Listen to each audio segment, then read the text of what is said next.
order.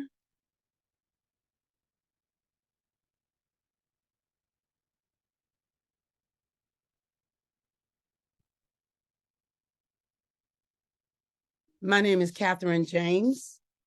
I have served on MMHCA's board for the last 8 years. I want to take this opportunity to welcome everyone to our meeting and thank you for taking your time to be with us this evening.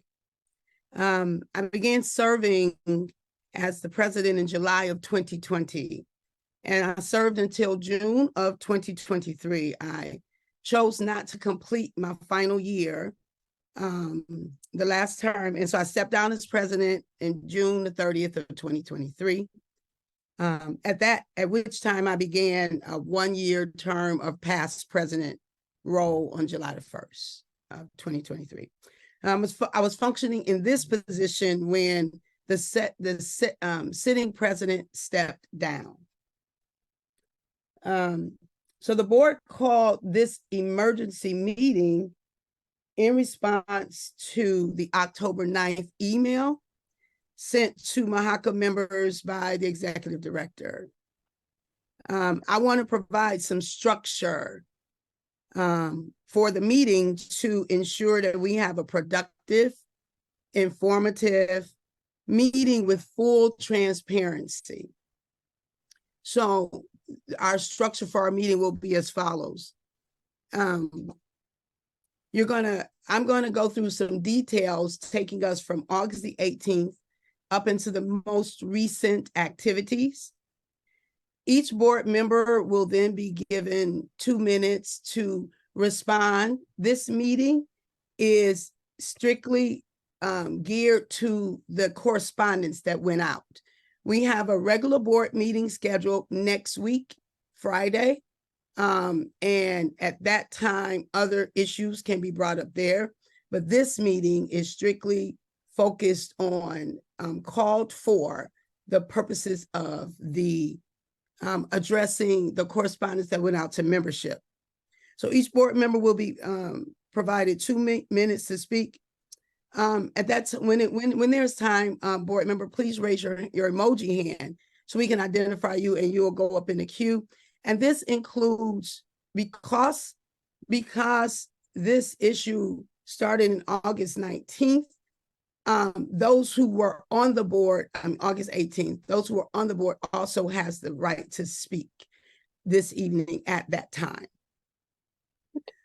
We will address the action of our executive director. We will provide next steps for moving forward with the election to fill the vacant roles to further stabilize MMHCA, the board. The group chat is available.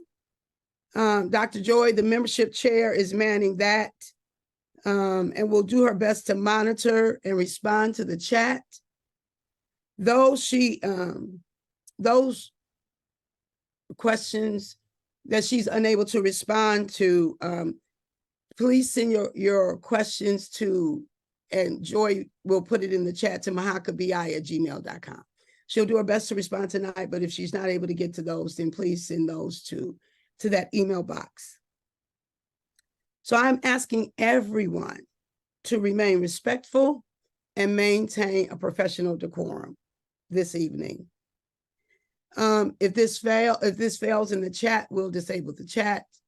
And you notice that everyone is on mute so that we can manage our meeting, so that we can make sure we stay professional and we get through the business at hand for tonight.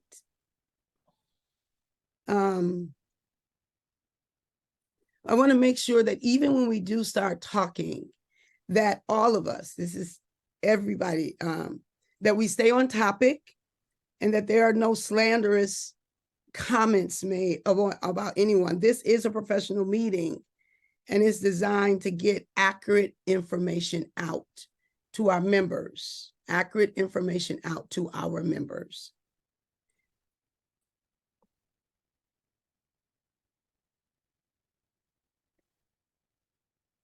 So on October the 9th at 9:08 p.m., without the knowledge of the board of directors, the following email, well, the email was sent. Many of you, can we put up the PowerPoint?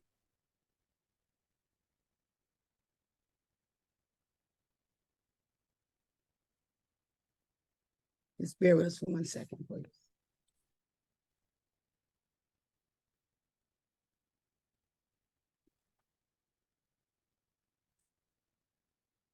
Okay.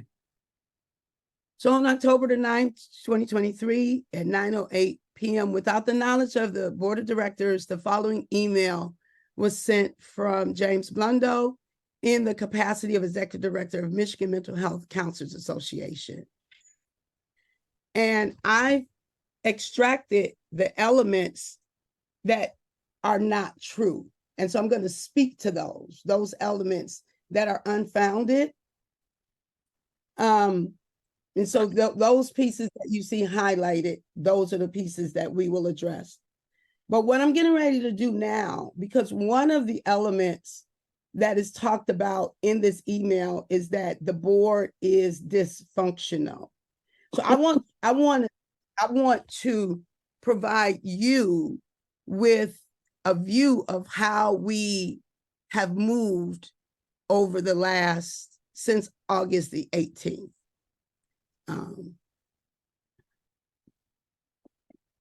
It's not moving up.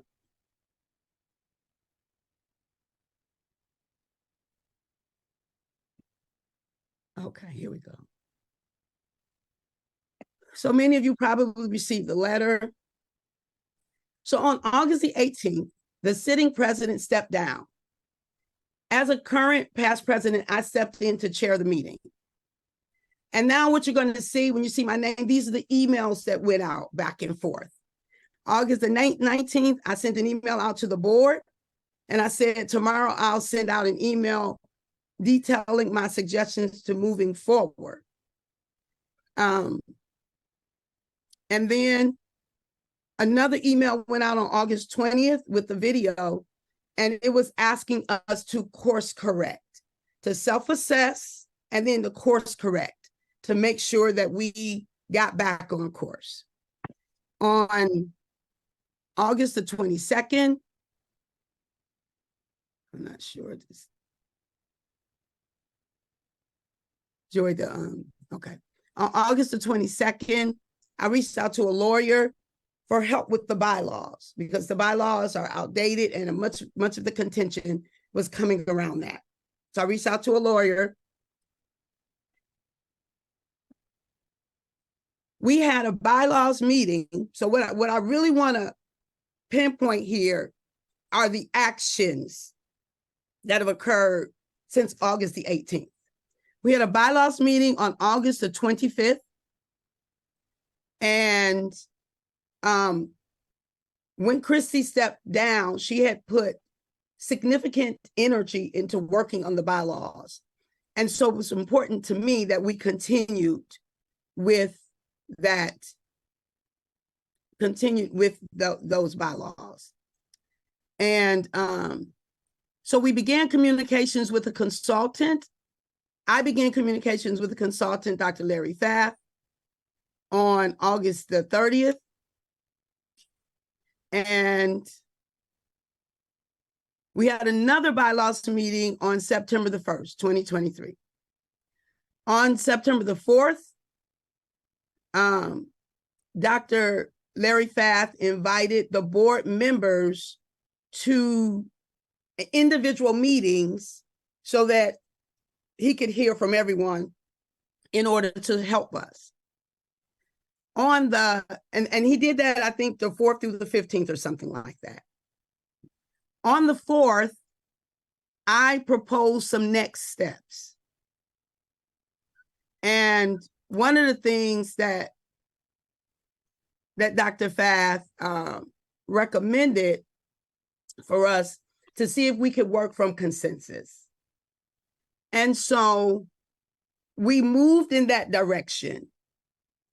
And so this email is to provide an update and an invitation, is what this email said. In absence of agreement of voting, because the board was stuck between the bylaws and the way we had been doing business.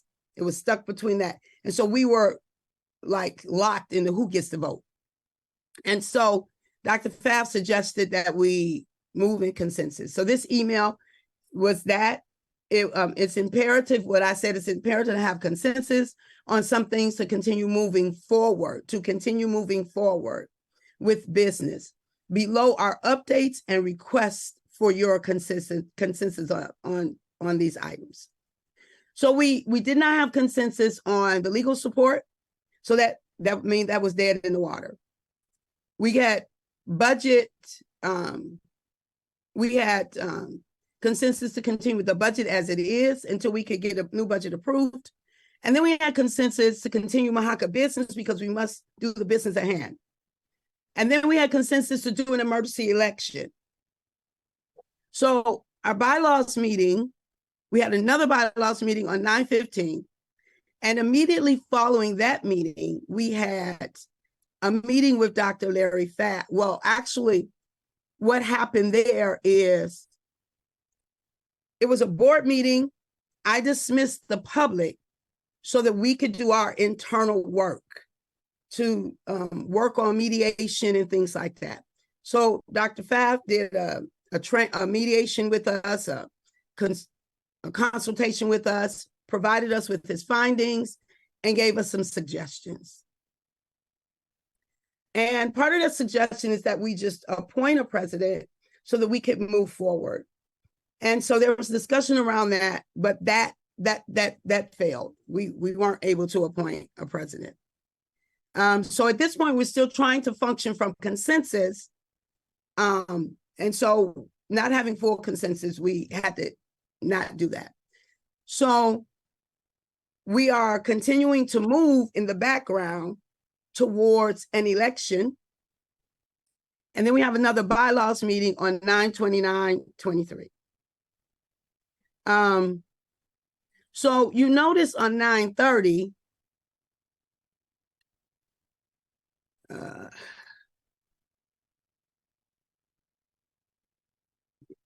I can't get this to move.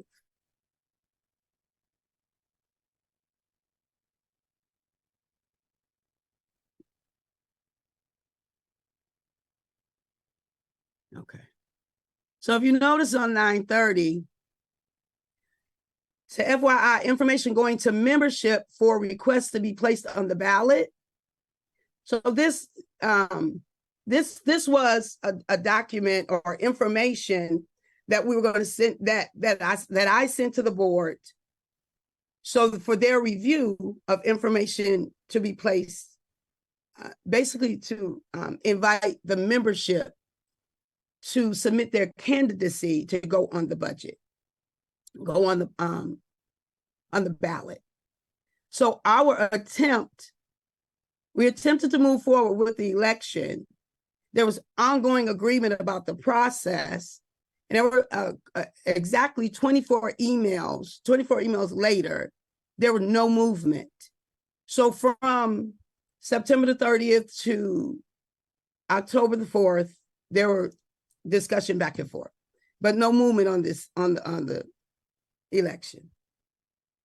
So I had two conversations with Jim, and regarding the necessity to move forward, two conversations, and I believed we were in agreement that we were moving forward with the election. And so with that from Jim, I reached out to the election committee.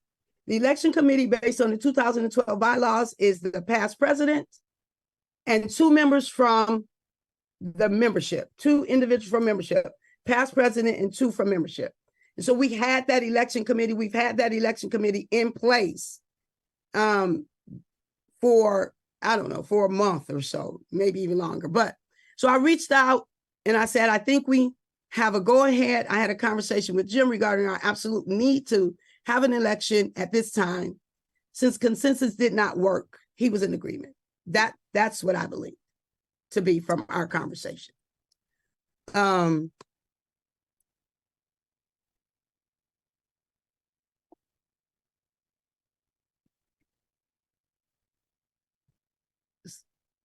Joey, can you move it up? It's not working.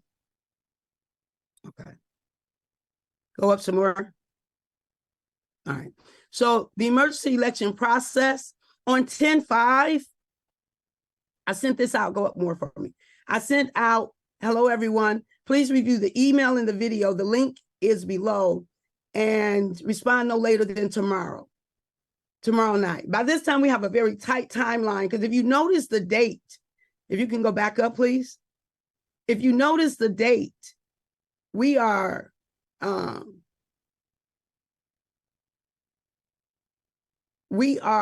in October. We started these processes in August. At this point, we don't have the luxury of still figuring out, figuring out something. So I sent this email out in response to the concerns about the election. And here's the email. I pretty much did a video with every one of my emails. And so these were the questions. I responded to the questions, and then I provided the articles from our bylaws as to why what we were doing were accurate and on point. So who can be on the ballot? I'm confused about that question, like I said here, because the bylaw simply says members in good standing. Members in good standing. That's anybody. We don't have a definition in MMHCA of what's a member in good standing, except for people who paid their dues. The only way you're not a member of MMHCA is if you haven't paid your dues. So we can't add anything to it. So if we can go up, please. So I speak to the criteria of member in good standing. And I talk about that. To date, the only situation is when it's not. There is none. And so we go on down, who's eligible for the ballot is the question. So I speak to that. The Article 3 speaks to that, who's eligible for the ballot. Everyone meeting the criteria is eligible. Other criteria are subjective and place MMHCA at risk of scrutiny. So what I was standing against was us creating other criteria, because anything that we predetermine, it automatically eliminates those people who don't meet the criteria. So the clearest, fairest, and the most transparent and open way of doing an election is to allow anyone who meets the criteria, the minimum, and it is minimum, the minimum criteria, to submit their name to be put on the ballot. And then everybody votes for whoever they want. That's how we were moving forward. So the number of individuals who go on the ballot will equal the number of persons who declare their candidacy. So if we predetermine we only going to have 10 candidates, how do we determine who's the 10? So that's why I continue to press for an open ballot with everyone who applies. If you can go up, please. What will the process be for the determination? Now, this was originally left out of a correspondence. So once it was asked, I realized what was asked, I came back and provided the criteria. So as you can see for yourself, select the election committee. We already did that. Create wording to go out to membership, an invitation to participate. We had already done that. Get approval from the board. This is where we were getting stuck. Send invitation to membership with a link to submit responses. Election committee will confirm that members have satisfied the inclusion criteria, membership, and have a counseling license. Those who left membership will still have a time to up their membership so that they can still apply. Sometimes people don't know that their memberships have lapsed. The ballot will be created including all who meet the criteria, not predetermining anybody. And then the votes will be counted. Once the submission window closes, The results will be reported to the board, and then they will be reported to membership. This was the goal. And below was the form. Let me see. Below is the form that I might not be able to show that form because I forgot to open it up. The form that we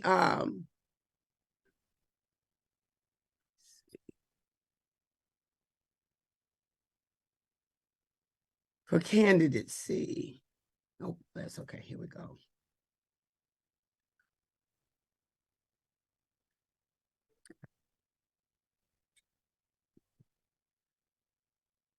All right. We're going to let that go because I forgot to open it up. I wanted to show you the form, but you'll see it soon enough anyway. So let me find myself back in my window. Shouldn't have closed my window.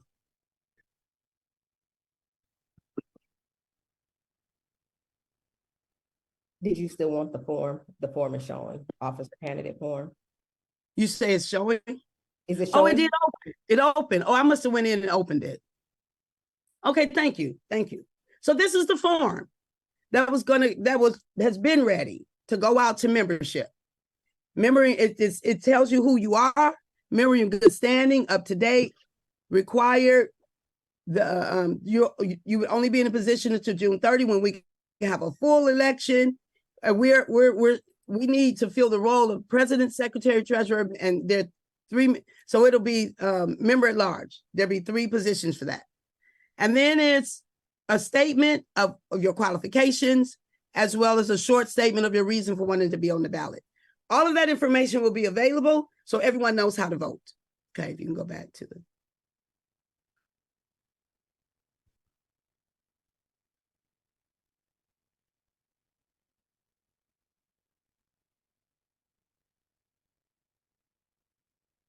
Okay.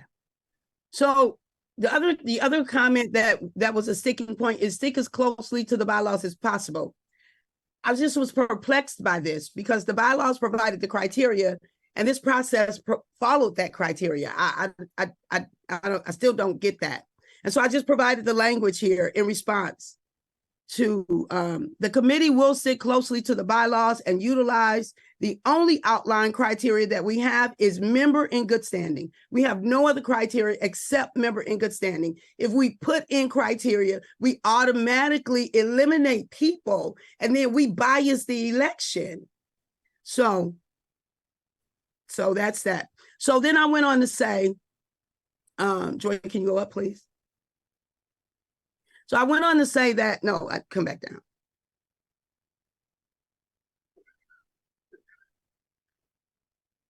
Click to start remote. Okay. So I went on to say that we wasted time. The original timeline that I submitted as far as voting would have had officers in place already and allow for time to be in the process of reviewing the budget, selecting the committee chairs, working to reestablish confidence with our constituents, et cetera. And yet we are still stalled with the same kind of conversation and questions that led to the debacle of our August 18th meeting. Again, we don't have the luxury of not having a membership elected team in place.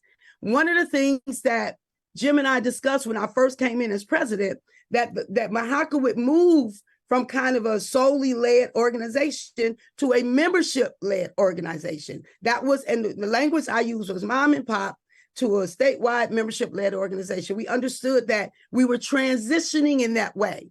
And this kind of voting thing transitions us in that way. And so I said, we don't have the luxury of not having a membership elected team in place, that membership gets to elect. So I'm asking for agreement to move MMHCA forward now. The president stepped down in August. We are in October still debating about something that is clearly outlined in the 2012 bylaws. At this point, consensus is not working for us. So once again, we are back to a vote. Here is the question on the floor. Is there agreement to proceed with an election as outlined within the document? A majority vote will determine our next move. Now, to the question that started it all, who gets to vote. And because this is what MMHCA has been debating, I think since, I don't know, maybe September. I might have my dates wrong, but and I spoke to that. We went back to the way we've been practicing for the last 2 years. Who gets to vote? Everybody who's been voting. The only people who were excluded is the executive director, Terry, she's a financial person, and then the two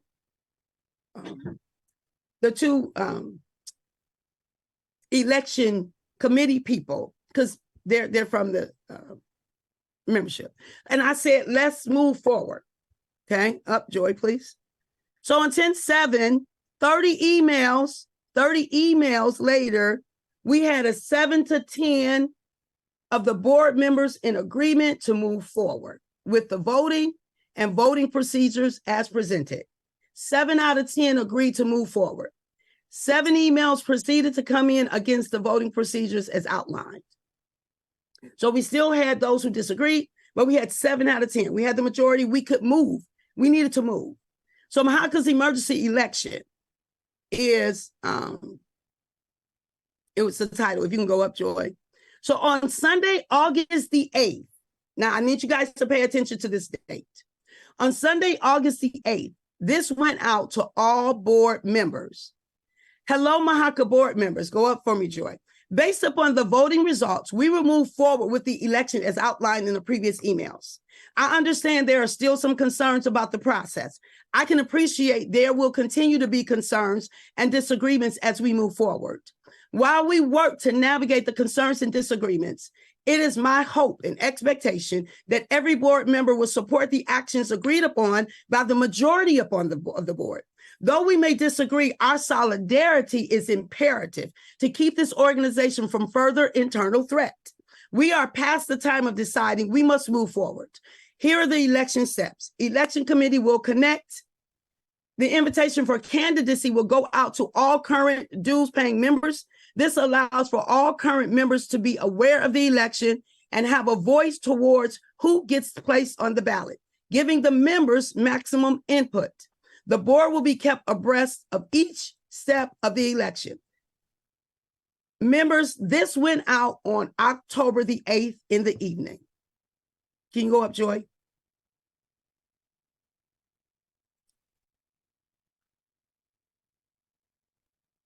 And on October the 9th in the morning, I sent this form to the committee. And I said, please, basically, I wanted them to test the form to make sure that we had no errors so that we can move expeditiously with our process. So they went on. Their results are in the form. They tested the form. Everything is working properly. Go up for me, Joy. On October the 9th at 9:08 p.m., I was beyond befuddled. I couldn't believe that this happened because this email had gone out on the 8th. We were prepared to go for vote so it's not like we weren't moving. It's not like we weren't ready for a vote. So this is totally perplexing to me.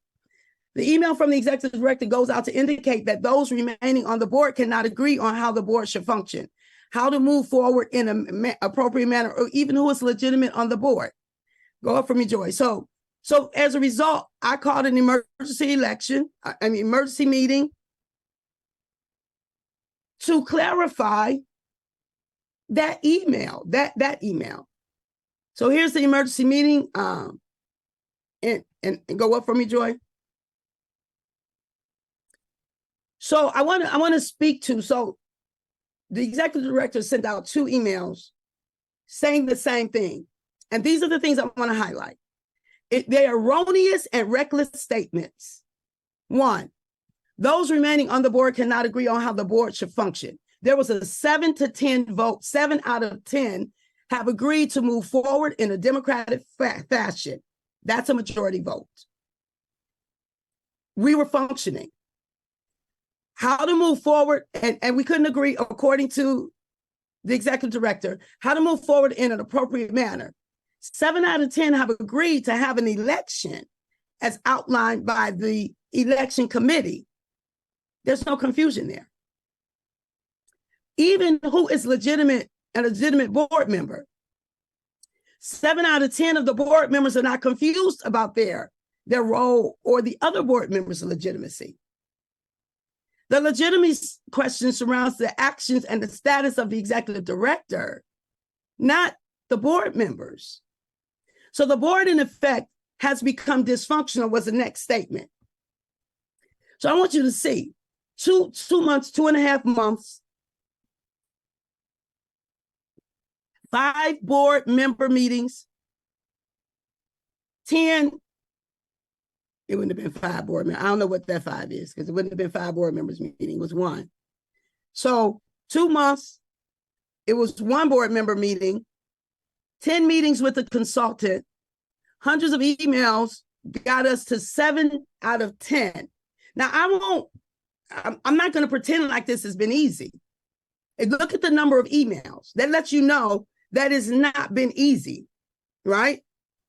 And so it took 2 months, and yet 7 out of 10 arrived at an agreement. This is functional, and it shows increased stability.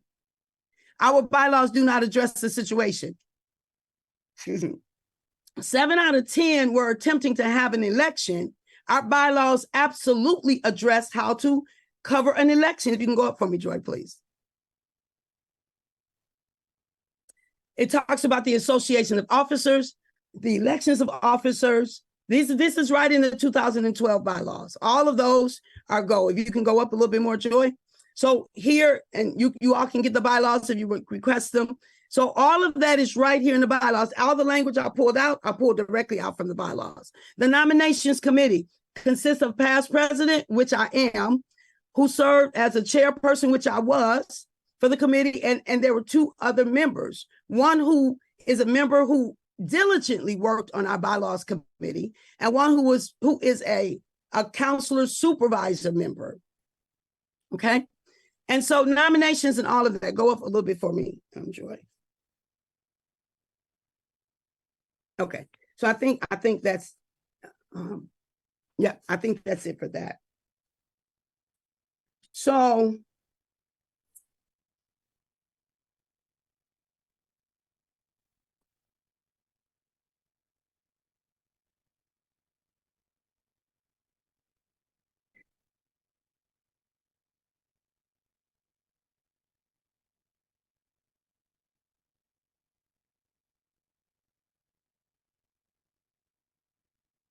all right.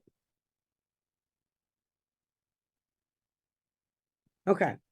So that's the election committee followed the 2012 bylaws and was in process 1 day away from sending it out to membership to invite them to submit their candidacy for the vacant roles based upon the criteria outlined in the bylaws. Okay. So at this point, I want to give the board members an opportunity, and we will stick to 2 minutes to make your point to this. What we're discussing is this right here. Sue, you're up first, and I'll give you a 30-second warning when it's time to stop. Go ahead, Sue.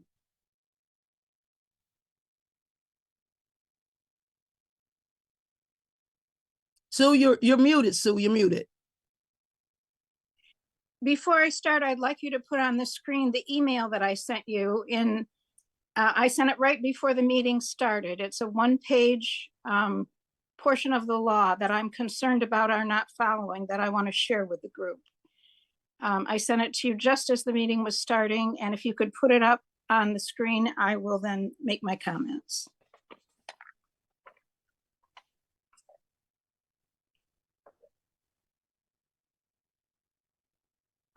Okay, and so I'll try to get to it, Sue. I will have to read it if you don't put it up, and that will take longer than the 2 minutes. So I'd like everybody to just be able to see it.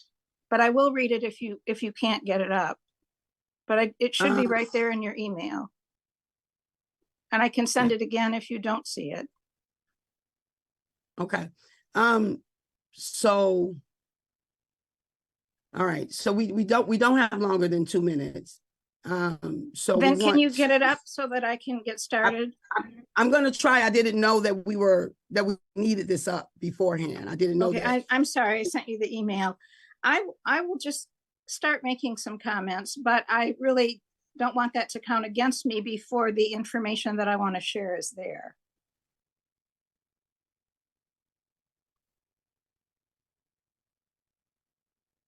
What I discovered, what Catherine is looking for, is a law that addresses the issue of who can vote. It is a portion of the Michigan Not-for-Profit Corporations Act. And it addresses the issue that we're struggling with about who can vote. And I think we need to take a look at that so that we're in compliance with the law as we move forward. As I read it, I don't believe the board is operating in compliance with the law, which makes illegitimate what we're doing. And I want to bring that to everyone's attention. Okay. Okay. So we will try to get that. Sue, I think that Joy is the one that is doing the stuff on the screen. So maybe if you could send it to her, she would be able to get it up on the screen for you. Okay.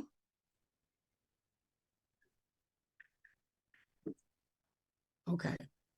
We Joy, you're gonna have to give me your email address. I'll forward this to you. Can you give it to me, please, Joy?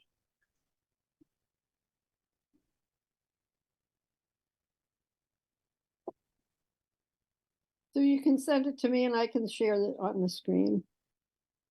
Okay. Unless everybody can't share it on the screen. I don't know if they have it blocked. Can everyone Okay. screen? Can everyone? Irene, I just sent it to you. Okay. I just sent you an email that you can reply to with whatever form you need, and I can try to get it up for you. Okay, Joy, if you could just give me your email. I've got it on forward to send to you. I just need your email address. I sent it to you so you could reply to it and put the email in that reply email. I've got it ready to send to you. I don't know how to do what you're asking. I just want, if you just give me your email address, I'll forward it. I have it. Okay, thank you, Irene. Wait, let me see. I'm trying to open it. Okay. Here we go. All right. I'm going to share the screen. okay, so we're gonna start with the 2. We're gonna start over with the 2 minutes because we've got to stay with our 2 minutes. Okay, Well, but let me let's get get it. up on. I have to get it up on the screen. Absolutely. As soon as the document get up, we're gonna do that. And Okay. moving forward, we're gonna make sure we just stay within the 2 minutes.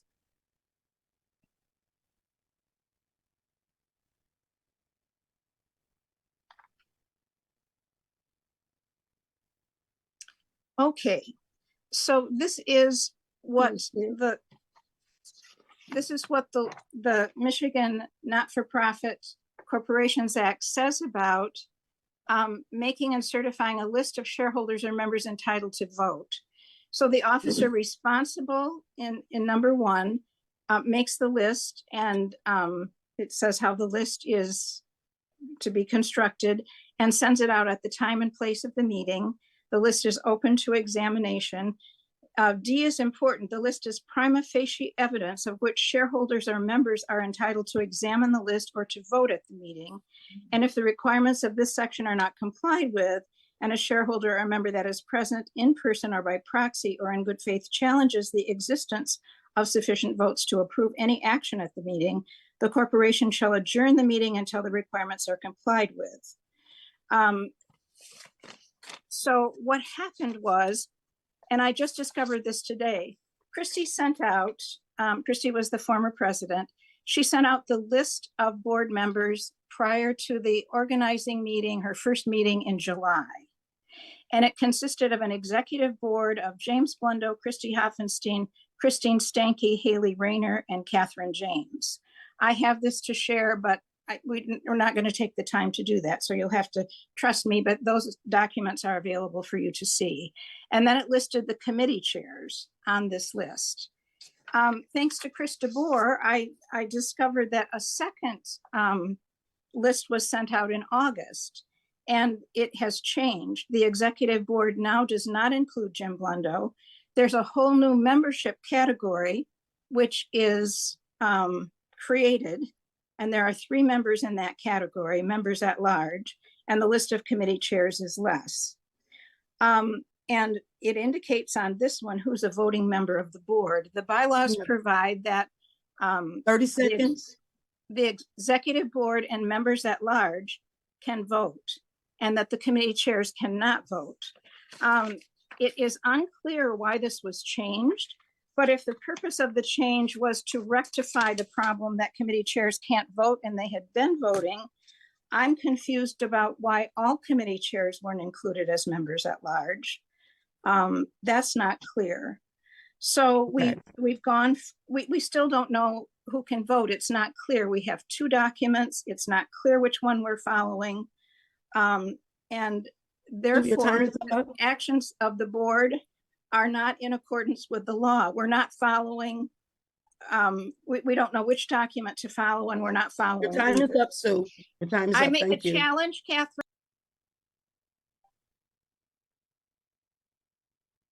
You can have my 2 minutes, Catherine. Yes, go ahead. You said she can have your 2 minutes. Yes, what she you can have said. my 2 minutes. Sue, you're muted. I'm going to explain why I'm making the challenge. I don't want us to move ahead with a process that's not legitimate and have it challenged by someone. That would be the worst thing that could happen to MMHCA. This business about you can vote now, you can't vote now, you can vote again, is the position I've been in personally as the PP&L chair. But it has affected MMHCA. We need to keep the organization in mind. We're all here because we're serving the organization. And this situation has impacted our reputation. We have legislation that's open right now. Our law is open. We can't afford to have this kind of discourse when our law is open and vulnerable. It's open to get our title back for LLPCs. And we've missed an opportunity for networking in a mental health forum that's statewide, and only social workers and psychologists are included, no counselors. This is hurting us. We're not operating according to the law. And I think we need to stop. I agree with Catherine. We need to hold an election as soon as possible, but it has to be legitimate. And I don't believe that what we're doing is legitimate. We need the membership to vote, but I don't believe this committee yet has the legitimacy to create a process for that to happen. And that's why I'm making the challenge. And I'm done, Catherine. Thank you. Thank you. Okay. And Kristen, you're up next. Okay. I'll try to stick to obviously what our agenda is today. And I think I've seen some comments in the chat about MMHCA operating outside of the bylaws. And I think that is in some confusion. And I understand there's a lot of confusion about why we're here. There's a lot of context that it's too much to, I think, bring to this meeting. But I think how I see it is MMHCA has been operating outside of the bylaws for many years before the majority of the current board members are on this board. And that's exactly the problem. Christy, our most recent president, attempted to get us back on track with following the bylaws. And many of us, as you saw in what was already presented, a large majority agreed with doing so. In the August meeting, if you've had an opportunity to watch that meeting, you'll see how we were unable to move because we couldn't.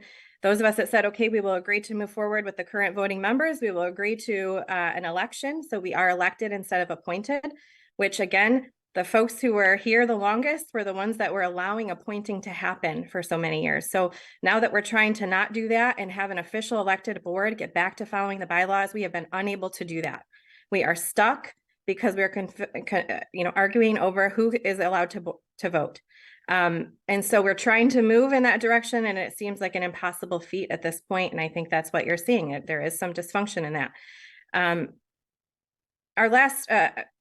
The environment that I've experienced in the last year since I've been on this board in the treasurer position is that we are silenced if you have a difference in opinion. The most recent email sent out by the executive director that led us to this meeting is kind of the most blatant attempt yet to silence, dismiss, and undermine the board of directors who have volunteered hours and hours for many years. Me one, but I know there's been others that have been on this board for years. And that is causing a lot of, I think, distress. Thank you. You're welcome. Thank you. Thank you. Thank you. Other board members, you.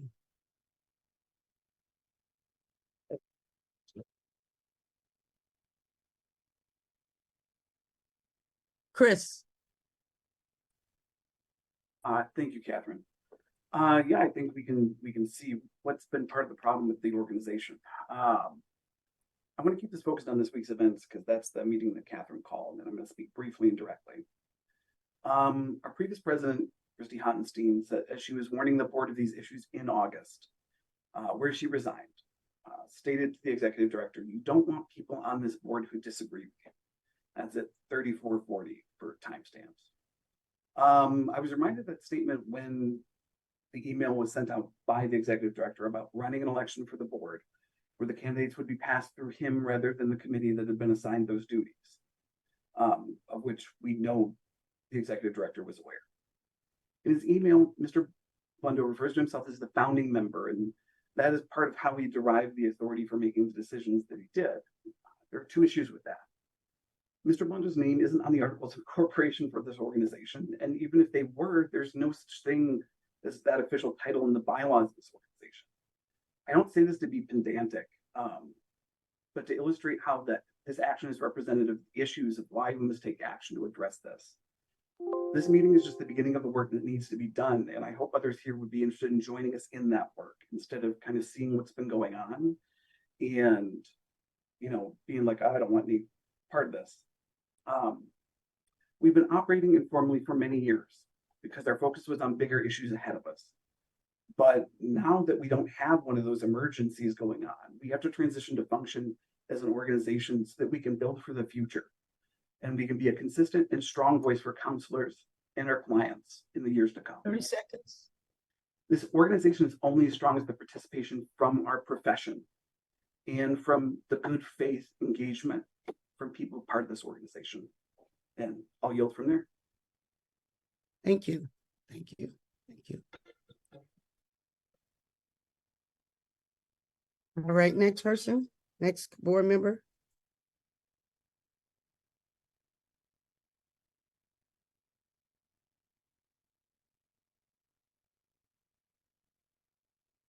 Joy. So first of all, thank you all for coming out. So a couple of points of clarification. I see a bunch of things in the chat, so I'm going to attempt to answer a couple questions in the chat. First of all, this meeting was not called by Jim Blundo. Jim Blundo was the one that sent out that erroneous message that went out on Monday against the board, that the board had no idea that that email was going out. I sent out an email as an advocate to membership with the meeting video from the email client that we use, which is why some of you did not receive that email that Jim sent out, because quite frankly, they don't know how to use the systems that are in place. So they did not have a list of all the members. So they only sent it to a few members. Unfortunately, that put us in a position where we had to try to come off the back end to be able to address you all as a membership. The meeting at hand today to task is to be able to move forward in an election for this board, but also to speak to the fact that, again, Jim Blundo has operated outside of the good of the MMHCA organization by sending out that email that has thus caused this whole dissension piece. Chris just noted the point that happened in the last board meeting that was sent out in video, that Jim's agenda was challenged by Christy, the last president, that when people do not agree with Jim, he asks for us to, he tries to get rid of them. And there are situations that have gone on over time where this has gone into play. Unfortunately, this has led us to this point. Unfortunately, this has led us to this point in our service. I am here to advocate for membership, and I would I personally would like to see how we could move forward in the best interest of membership. But unfortunately, we cannot do that with a pull and a tug. And unless we can agree, as you saw with Sue's statement, with what they want to do, they being ultimately some of the, did you say I was complete? Go ahead and complete your statement and then we're done. Yes. If we do not agree with them, then we find all the reasons that the things that they put in place are not working. We must remember that those things that are put in place now, the fact that we're serving. Thank you. Thank you. Thank you. Is there another board member who would like to speak? Okay. Make sure we got all hands. Hi, Catherine. Can I speak? Hi, Haley. Yes, I see you. Hi, there. so I'm not currently a board member, but if it's okay, I'd like to chime in. Absolutely. Okay. I met Jim back in 2017. I used to be on the state chapter committee for AMCA. And during that time, I feel like I've gotten to know him pretty well. And, you know, I was his assistant and did some things with him for the Michigan chapter. And I feel like when I was asked to be secretary in June, the board was already in a divide. But I do think in some ways that there was hope that the divide would end and that there would be a committee, you know, put in place. The bylaws were getting rewrote. Things were moving. So I'm hoping that today with this and all of the members seeing this today, that it's less of a back and forth of fighting between sides and more of an inclusion of members to step up and vote. What Jim has started with and the things that have occurred with us keeping our scope of practice, all of the things that he's done and the whole board has done is just amazing. And so I'm really hoping that while you guys are probably all hearing the fighting back and forth and trying to figure out what is actually the point or the problem, I don't know if that matters as much as moving forward and seeing each other today and what we can do together. I agree. I think there needs to be new board members. I think that we need to, you know, just have an election and see who wants to participate in MMHCA and stand up for LPCs. And I'm no longer the secretary. I stepped down. Thank you, Haley. Carol. Yep. I'm sorry. Ready? Yeah. Okay. I'm sorry, I was going to start a timer. Shoot. Hi, everybody. Thank you for being here. There's a lot to say, and please just know we're doing our best. There's been some very difficult things that have happened, and we're trying really hard to work through them. The email that Jim sent out this week was shocking to us, who had worked really hard to set up something as close to the bylaws as we could. I don't understand. I mean, at the August meeting, you'll see Sue Schaefer insisting that we don't stick to the bylaws, that we continue to not stick to the bylaws when Christy was trying to stick to the bylaws. And now we're trying to stick to the bylaws, but we're not sticking to them close enough, or I don't know. There's some big issues. You'll see in the August meeting that there is an issue about the money, and part of it is, well, we are draining the bank account because we're paying the executive director almost $50,000 a year. He gets $975 a week, and we also pay a bookkeeper $1,000 a month. So it takes 600 memberships just to pay those two salaries. There's not really, you know, we went way in the hole last year, and we're taking $5,000-6,000 out of the bank each month now. In 2019, a senior board member told me that the executive director earned $12,000 a year. In fact, he earned $23,500 that year. I didn't find out about that $23,500 till years later. You'll hear a story that Carol had questions that held up the vote on the budget. My questions were, we need to see financial data so we can make informed decisions before giving $10,000 raises. Thank you. Thank you. Okay. All right. Any other board members? Something that you'd like to say?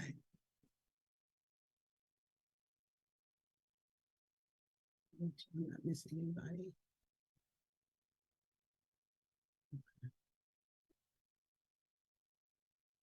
Okay. I would like to speak Yes, absolutely.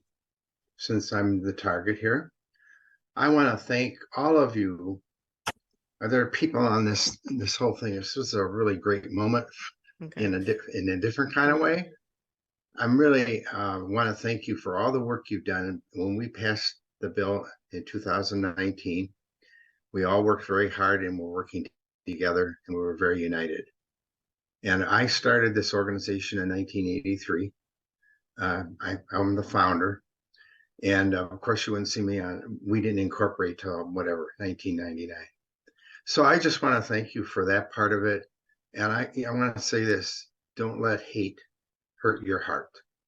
And I'm not going to defend anything here because I can't, I won't, and I'm not guilty of anything that I know of that wouldn't fit within the parameters of the job that needs to be done and what we're doing. Thank you. Thank you, Jim. Any other board members will have something to say?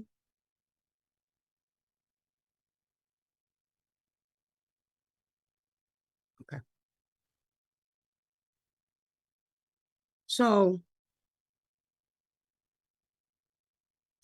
Jim, like I can't, because even if we thought that the way we were doing an election was incorrect, to go behind the board and still do an election, that still doesn't speak to transparency and collaboration. It still doesn't speak to that. To go and then to do that. So that calls the question. If we are not doing an election, then we're not doing one. But so that it doesn't speak well to that. And so I want to remind you, I just want to remind you, Jim, that you do serve at the pleasure of the board, who serves at the pleasure of membership. You serve at the pleasure of the board. We serve at the pleasure of membership. This is a membership-driven organization. It has not been functioning like that. Membership hasn't really had a voice. We have worked diligently for about the last 5 years, to put systems in place and to give membership a voice, which is why we have a membership chair, which is why we did the bridging initiative, to make sure that members have the voice, that it's not driven by those who are meeting. Yes, we have oversight, but we are to make sure that the ones who pay the dues, the ones who pay your monthly, the ones who make sure that we can have a lobbyist, they're the ones, they get to have a voice. And I hear what Sue's saying, but the fact of the matter is that to be able to, this is a common election. This is nothing special. To be able to go out to membership and say, would you like for your name to be on the ballot? That's all we wanted to do. To give every person in this room as a member an equal opportunity to get on the ballot. We weren't asking for anything other than that. And we were doing it from a transparent place. Everything that I do, everybody gets to see it. There's no behind the scene conversation. Every email is transparent. And so that's all we were asking for. So your actions of sending the letter out, Jim, on October 9th, it got us here. It got us here. One of our conversations was, let's just move forward so that we don't implode. Can we just move forward? And it's not as if we weren't following the bylaws. We have a set of bylaws. We followed the bylaws. So documents can be pulled from all kinds of places to say this happened, this happened, this happened. But we're simply saying we're doing a democratic vote that you can see that that's done anywhere in this country. So your actions of sending out the letter on October 9th place MMHCA at grave risk. It brings our credibility and stability into question. Your statement of the board's dysfunction is a gross misrepresentation of the board's current status. Since August the 18th, the board has been continually working through challenges that were presented. This has been done in our weekly bylaws meeting every Friday at 8 a.m. and our monthly board meeting, which included a consultant to help us navigate the challenges we were facing. The consultant met with each board member individually and the board collectively to provide findings and suggestions, his assessment of the organization. Yes, there were some significant challenges that we were making our way through, and we made our way through them. This is evidenced by the 7-3 vote to move forward with open, transparent election that allow all board members in good standing to have an equal opportunity to be elected. Jim, no one can question your commitment to MMHCA and the significant service that you have, contributed over the years. I've been amongst the first to champion you and your efforts and your goodwill. I've been amongst the first. I did it in the August, you can see it in the August 18th meeting, that I was in defense of and for. Your contributions do not go unnoticed, but your past effort can in no way justify your current actions. The fact that you started MMHCA, now the articles of corporation, that comes into question, right? But the fact that's what you say, that you started MMHCA, but your past efforts can in no way justify that. Even if you started it, even if you carried it on your back, you cannot go behind the board who you serve and usurp what they've done. You knew that we were ready to do an election. Everyone on the board knew that.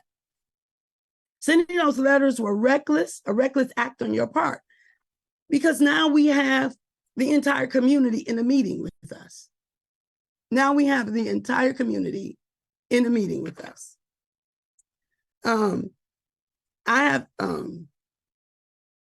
They jeopardized our standing and our voice as reason for counselors in Michigan. And it did something that was new for me. It called into question your motive. That was new for me. Particularly since you were fully aware of the voting process that was approved and ready to be sent to membership. And with our conversation, you did not disagree to go for voting. We had 2 conversations last week. The submission form was being tested by the election committee for its distribution readiness.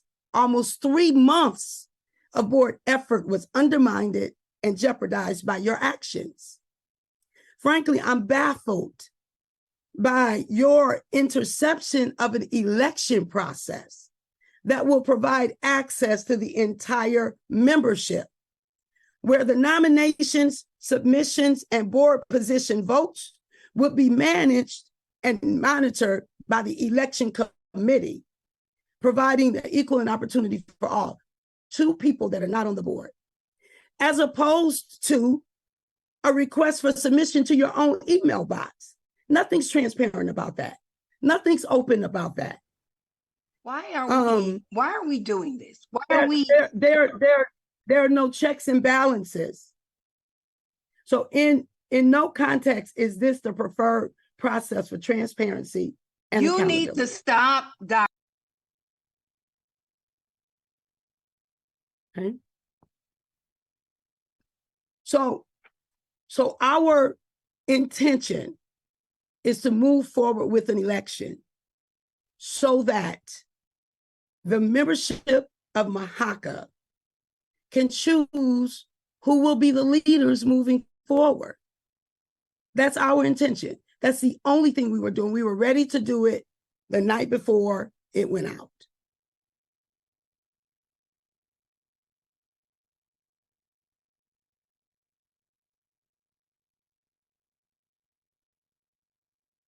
All right, so Joy is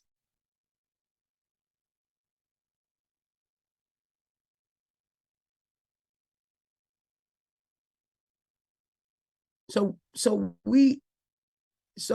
you can prepare to receive. Look for the same document that was prepared a week or so ago in your email. MHCA board, 7 out of 10, is a stable board. Yes, we disagree on things, but that is what happens in a democratic experience. That's what happens. And so our goal is to make this a transparent and open process. That's what we intend to do. So you will receive in your email requests to be a part of the board, to put your name, and that will go out tomorrow morning.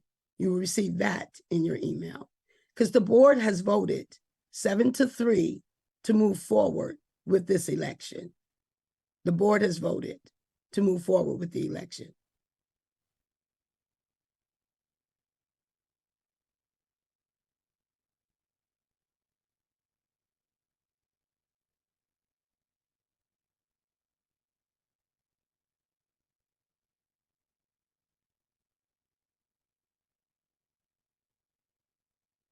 Joy, if you're talking, you're on mute.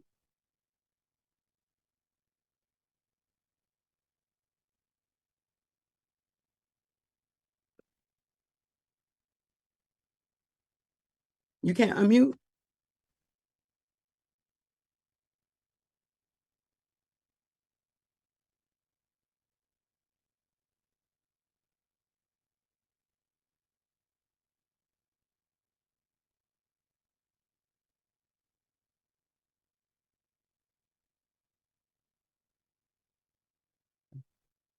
Given right. given the importance of this meeting, are any outsiders able to ask questions, or are any other questions going to be addressed? Yeah, while Joy unmutes, we will take a few questions from. Hey, I got a question. How many big booty men? We will take a few questions from. We want to make sure. We want to make sure that. We want to make sure that we stay in decorum, that we stay professional. We can have differencing of opinions. And so, Joseph, go ahead. Thank you, Dr. Catherine James. I do appreciate everybody that is involved with MHCA, the members, the board members, Catherine, yourself, Sue, Jim, Carol, everyone. But I kind of got two questions. It just when Sue was talking, it seemed that there's question on who is actual legitimate board members. So maybe I could request or we could request just I guess clarification on who is an active board member, who's resigned. I had a question in the chat about why did the past president resign? I don't think a lot of us got to know her or meet her. I think that was a brief serving that she did, and I hope she's all right. But I just wanted to clarify, like, it just seems that there's question with who is a legitimate board member, and I think that's a big issue, it seems. And then I might make a request due to the importance of this meeting. I mean, we are all here. We all working hard as counselors. Thank all the counselors for all the great work you guys are doing. It's challenging. Because of the importance of this meeting, might I request that if there are any board members that just want to clarify anything at all tonight, that might happen if they get the opportunity. But with that, I hope you guys all have a good night. God bless you all. Thank you. Thank you. Okay. So, board members, current board members are Chris DeBoer, Joy Creel, Carol Berger, Kristen Sankey, Robin MD, Sue Schaefer, Irina Matrano, Jessica, what's your new last name?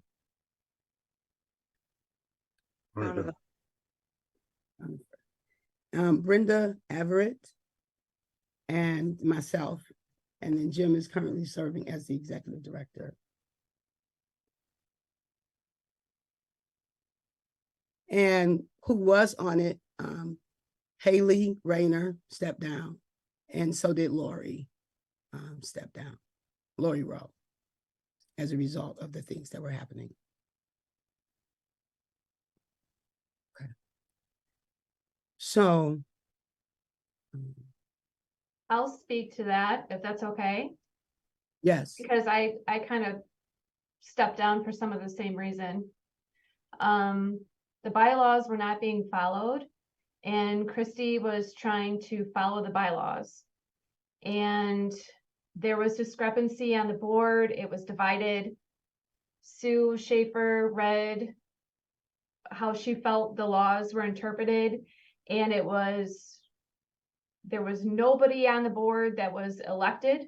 So nobody really had a position.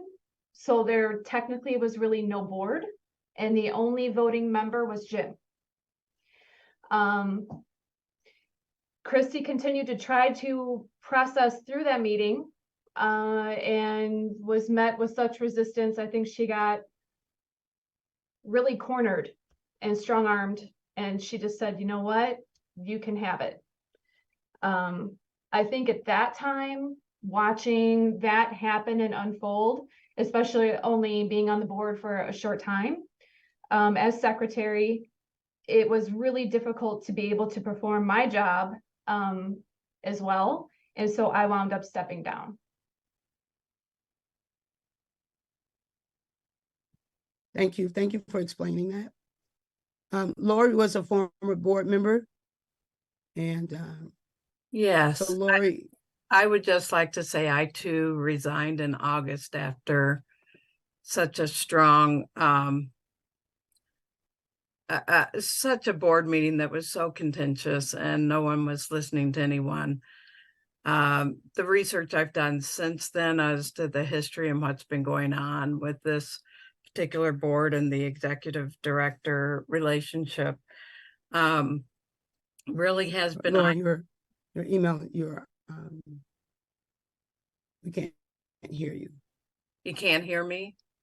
Can you hear me now? Mm-hmm. Okay. It's a very different relationship to any other board I've served on.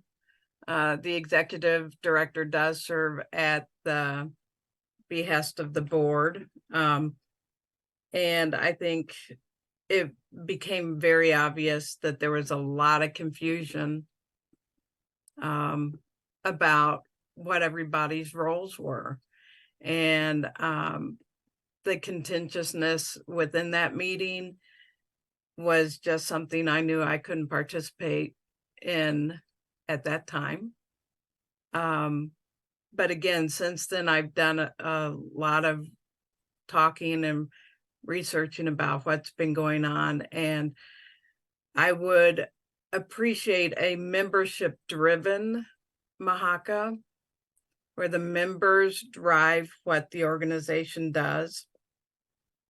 And that's all I have to say. I appreciated the people that I met, and I enjoyed the persons that I was able to get to know.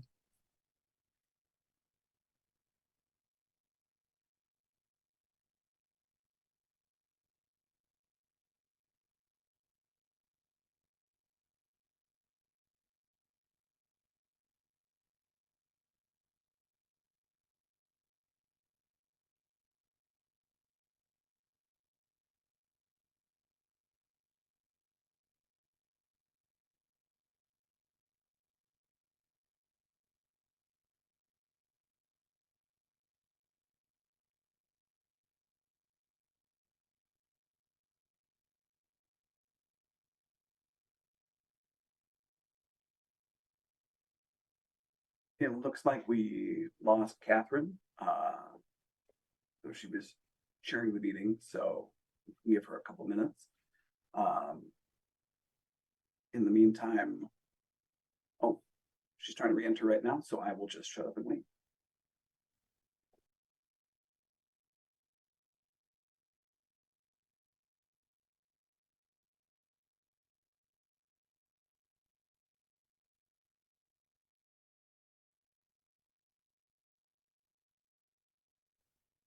Okay, I'm sorry about that. Technology stopped.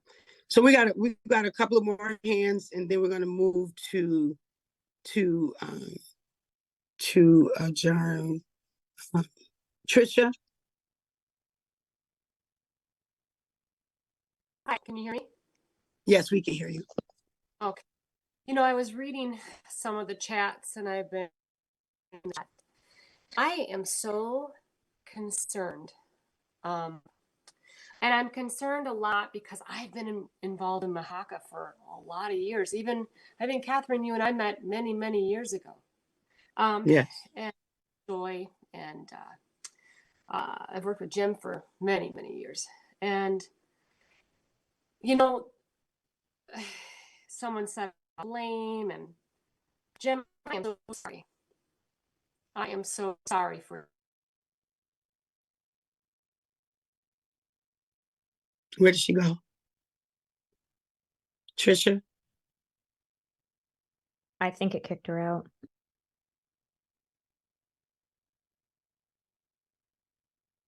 Okay. Okay. All right.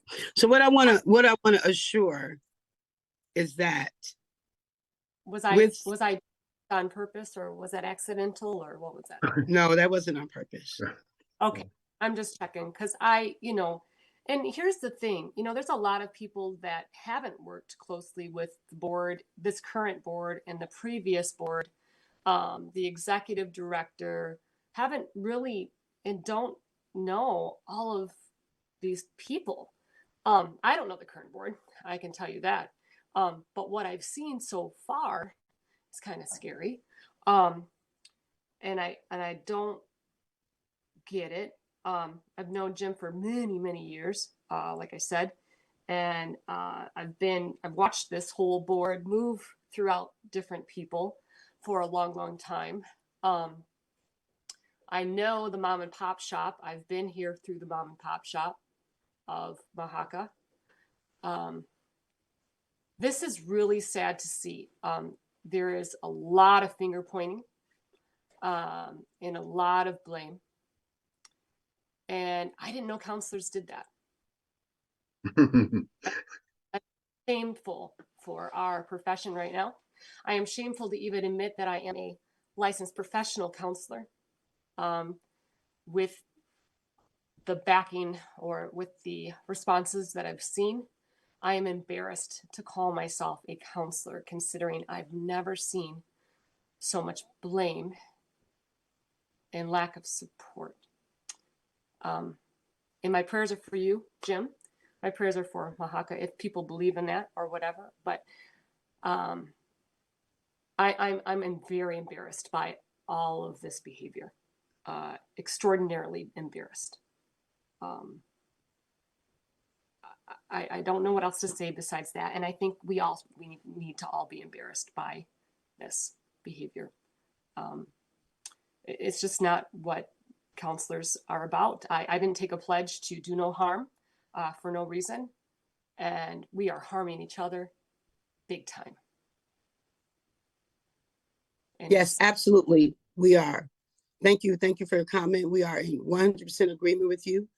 And our goal is to make sure that we move forward. We're going to take Carol's comment, and then we're going to adjourn for the night. So what we will do is we will set up another time outside of this meeting where we have an opportunity to discuss further and have conversations for the concern. I want to assure you that MHCA's board has moved to a place of being solid. We've worked since August to get here, and we have members who are diligently working to make sure we move forward. Tomorrow, you will get an opportunity to become a board member. That's all we want, is an opportunity for everybody to have the equal opportunity to become a board member. And Carol, 2 minutes, and then we're going to go on and close. Thanks, Catherine. I just wanted to explain really quick that, because I'm not sure it's clear to everybody, what happened was, for years, the bylaws were never followed. And so there have been election forms that have gone out to memberships, a couple of them over the years, but it's been since like 2015 that happened.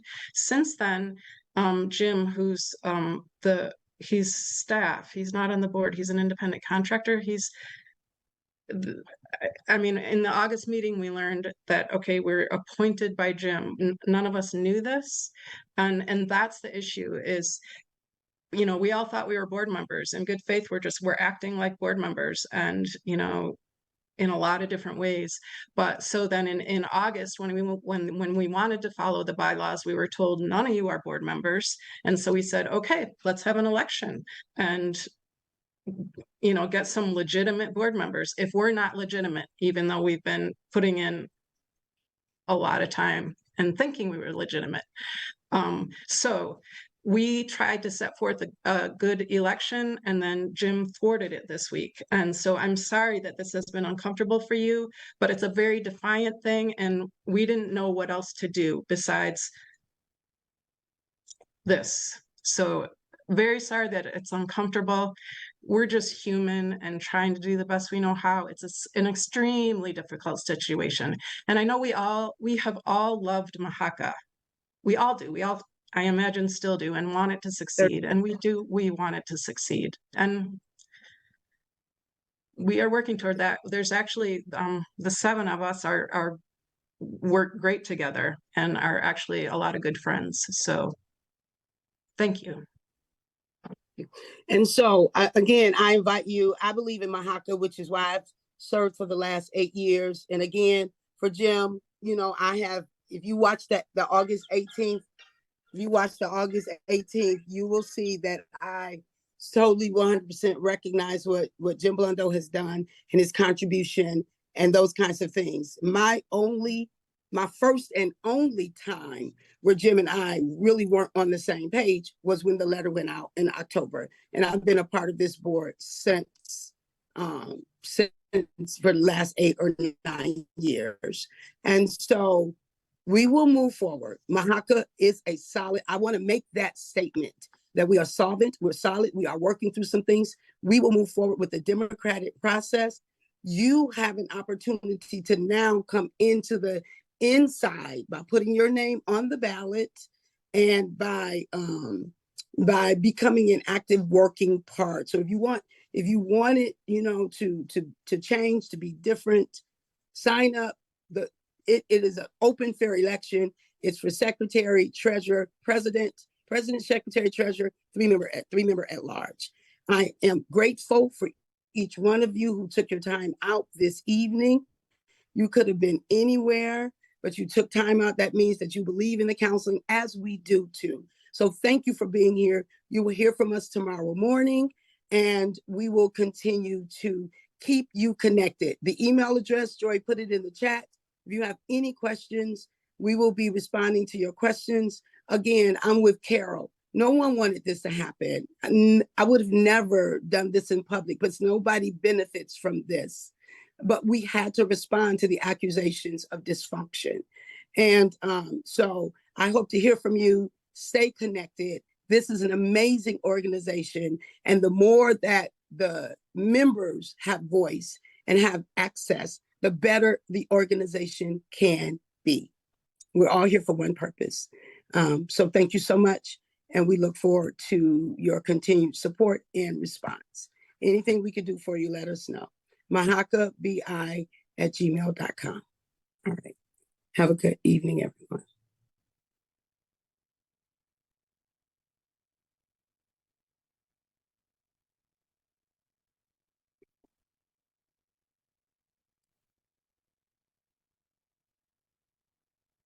Joy, you're the host. Can you end the meeting?